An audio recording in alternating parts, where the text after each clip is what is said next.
Hello,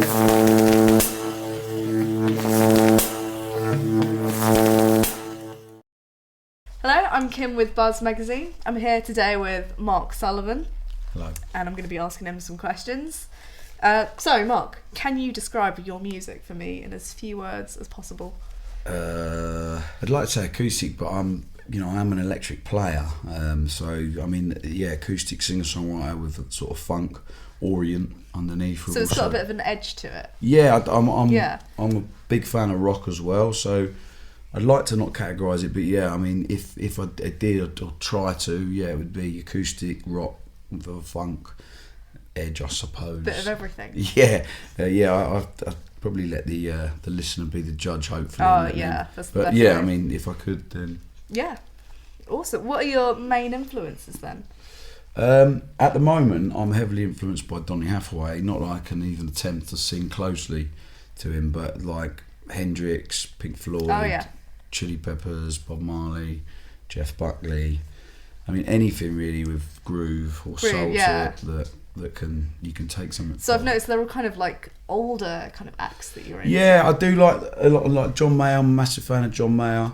The Killers have come out recently, but yeah, I mean, I'm waiting for the next thing to inspire me. Out. So are you more sort of taking things that when you were younger influenced you and kind of running with that rather than things you're into now that have come out recently? Yeah, I mean, I find that they sort of inspire me again and again when I listen to, even older stuff. Like, I put the Beatles on the other day and you hear parts that you didn't find before, that's the great about it. And I mean, definitely. I mean, I'm a big, massive fan of Hosier as well. I saw him the other day.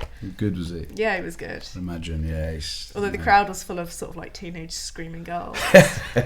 Yeah. My ears rung after it, but no, yeah, it was good. So, what's the dream for Mark Sullivan? I mean, for me, the dream's being able to make people feel how music makes me feel, and be able to do it and just create music without having to worry about everything else involved. Yeah. But yeah, that would be the dream. I'd love it to get as big as it is supposed to get, if it's supposed to get there. But I'll just continue to work and continue to push. But yeah, sky's the limit for me. I'd love it all. I see. So a lot of people are like, a lot of people say, "Oh, I don't want to be famous. Being famous is for tools." But I kind of feel like it's not really about being famous. It's more sort of getting it out there to as many people as possible. That's the point, rather than being famous. Would you say that you agree with that? Yeah. I mean, that's it. I mean, there's artists I know of that still play that you wouldn't class as financially successful, but they are successful in the artist form. They're successful in the way that they can create what they want to create musically and not be bound to have to go and go and do a job and that is your job. That's the dream. But being able to get your music out to the masses is a battle that I think every artist has. Yeah, definitely. So what's your favourite local venue to play and why? Local venue to play. I mean, there's quite a few around here really. I'd have to name a few really. I mean, Club 85 is always good. It's always good. It's a big one. There's quite a few pubs around the place that are really good. Plinson Hall used to be good, but unfortunately it's not there anymore. But I'd probably have to go with Club 85 as being the live music venue around. Is it more about sort of atmosphere rather than sort of crowd size for you? I mean, yeah, you at this sort of level we're at, if you could call it that, it's about making the gigs work for yourself. No one's big enough to have their own following to expect a venue to be full. At this stage. So yeah, I mean, you'd have to make it work yourself. I think. Definitely, yeah. No, I think that's good advice to like people that are starting up as well. A lot of people expect kind of themselves to have a little following around, but it just doesn't work like that at this stage. So I think it's pretty important to let people know that it's more about making it work for you rather than kind of getting yourself a following. Yeah. Sorry, I just hijacked your question there. So, what's my next one? How many EPs or albums do you have? I've had 2 out. The first one was called The Slow Show, and the second one was called Movement. Oh wow! We're currently going to be working on the next one at present. When can we expect that? Oh, I'd probably say a couple of months at least. Couple of months. Yeah. Oh, okay. Yeah. I look forward to it. So you turn up to a venue and you've suddenly just forgotten your guitar and your voice is suddenly kind of not working anymore. What do you do as like a second option? Because you've got to get up there, you've got to get on stage and do something. What do you do? So my guitar stopped working. Your guitar's stopped working, all the strings have just exploded off. And my voice has stopped working. Yeah. I mean, I'm quite good at the hokey cokey. Oh, okay. I could possibly do that, or I could possibly pick up a triangle or some spoons from the kitchen. Some spoons, yeah. Yeah. No, definitely. That's probably about it. So the set length would probably be cut short. But have you thought about maybe doing some sort of spooning as an addition to your show? Quite a good idea. I may. Good timing for the idea as we're going into. Give me credit for that when you do it. No, yeah, I will. I like that. Thank you. Yeah. So, what do you like to do outside of music? On camera, shall I? No, I'm only joking.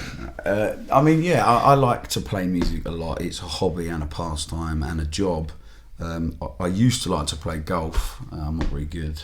I'm a fair weather golfer nowadays. I like to watch a lot of sport.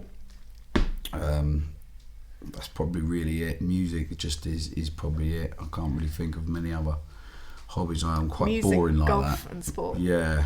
Sounds good. I'm a catch, aren't I? Music, golf and sport. Well, what else do you need? So how do you prepare for a gig?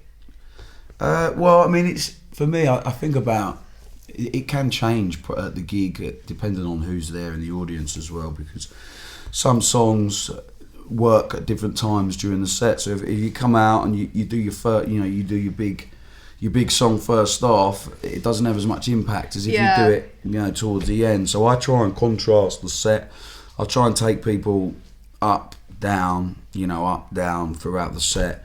But I think about who's there, what the gig is, and what I can do for that gig, as such at the time. So it's the same sort of formula I look at, but sometimes the songs can change depending on who's there. So it sort of changes for every gig you do then? Yeah. I mean, there is a sort of set thing I like to do, but I like to sort of try and be flexible in regards to who's there. Oh yeah, no, that's a good way to approach it. So what are your influences when you write a song? Is it kind of like a personal thing that you kind of do that influences you, or is it taken from something else? Yeah, I mean, sometimes I'll hear like a change in a song, like how it goes from like a verse to a chorus, or how it can key up, or sometimes how the song would go from major to minor, and what phrase it would do that. Sometimes I really like the sound of that, so I'll work out how they do it and then understand the change. Oh, I see, yeah. And try and incorporate, and everyone takes an influence from someone, and I try and take an influence from everything, but it's either sort of chord change or keys or melody that sometimes get me going. Wow, yeah, no, that's good. So I've finished all my questions. Now we're going to play the lyric game. Yeah, excellent. So it's basically where I read out some lyrics from a song. You've got to tell me the name of the song and the artist. Oh, okay. I did this with Small Town Heroes. They got 3 out of 10. And I did this with Sean as well. He got 2 out of 10. I'm having a feeling that you might know a bit more. So that's just putting pressure on me now. Yeah, I'm sorry. I don't have a feeling that you know more. I think you'll do terribly. Right, okay, let's okay. All right, number 1. On a dark desert highway, cool wind in my hair, warm smell of colitas rising up through the air. Up ahead in the distance, I saw a shimmering light. My head grew heavy and was starting to be a match. That's good. You don't have to say the rest of the lyrics. You just have to say who does it. The Eagles. The Eagles, yes, perfect. All right, you got the first one down. Second one. Jolene, Jolene, Jolene, Jolene. I'm begging of you, please don't take my man.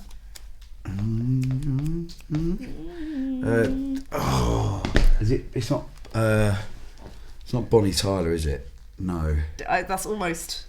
I don't know. It's Dolly Parton. Dolly Parton. Oh my God. Bonnie Tyler was very close. All right, number 3. They call me Hell. They call me Stacy. They call me her. They call me Jane. That's not my name. The team. Yeah. Oh, I can't believe this. You've almost. Oh, you got 2 out of 3, and you almost got the second one right as well. Number 4. This my shit. All the girls stomp your feet like this. Few times I've been around that track, so it's not gonna happen like that. Oh, I don't know. Oh, it's Hollaback Girl by Gwen Stefani. Right. The old classic, 2003. Number 5. Crazy, but that's how it goes. Millions of people living as foes. Maybe it's not too late to learn how to love and forget how to hate. Oh, no. Come on. It's got a kick-ass solo. Famous for its solo. It's not Aerosmith, is it? Crazy? No, it's close. Oh, I don't know. I'm going to pop. It's Crazy Train by Ozzy Osbourne. Oh, God. Oh, I'm sorry. Okay, number 6. Psychic spies from China try to steal your mind's elation. Little girls from Sweden dream of silver screen quotations. Have I got to finish the lyrics? No, you just got to say Californication, Red Hot Chili Peppers. Perfect. I can't remember how many you've got right, but I'm pretty sure you're doing the best out of everyone. Number 7. And I'd give up forever to touch you, 'cause I know that you feel me somehow. You're the closest to heaven I've ever... Cougar Dolls. Oh, I didn't even finish and you got it. Perfect. All right, number 8. Step 1, you say we need to talk. He walks, you say sit down, it's just a talk. He smiles politely back at you, you stare politely right on through. Oh, God. Big hit in 2005, I think.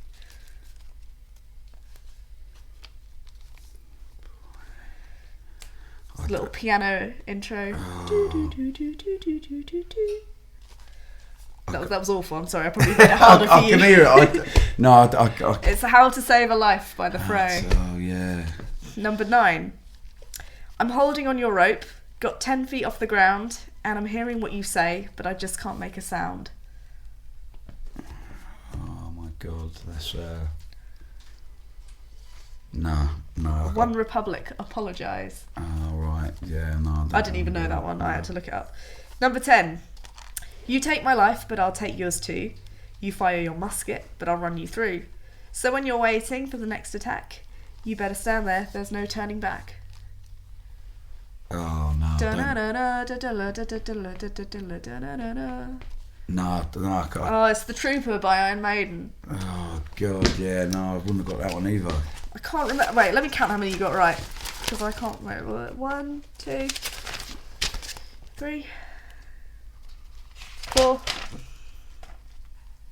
You got 4, which is the best ever. You're at the top of the leaderboard. Excellent. Thank you very much, Mark Sullivan, for coming in today.